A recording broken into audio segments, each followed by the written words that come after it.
तर नाशिकमधील भोंदू अशोक खरात प्रकरणामध्ये धक्कादायक खुलासे समोर येत असतानाच आता तपासाला आणखी वेग आलाय।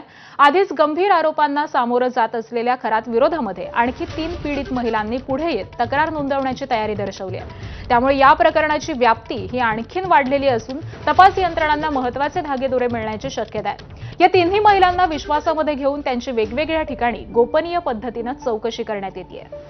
एसआयटी कडून या महिलांचे जबाब नोंदवले जात आहेत। अशोक खरातनं महिलांचं शोषण केल्यामुळे 100हून अधिक व्हिडिओ हे देखील आता समोर आले असल्याची माहिती सध्या मिळते।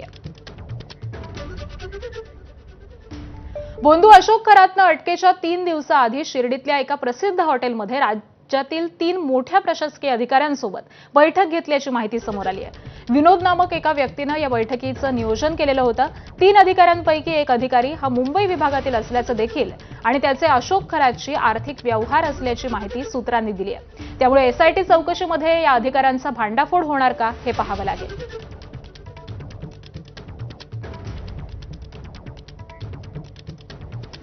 भोंदूबाबा अशोक खरातचा ऑफिस बॉय नीरज जाधवच्या फोन कॉल्सचे रेकॉर्ड हे देखील एसआयटीनं तपासल्याची माहिती आहे।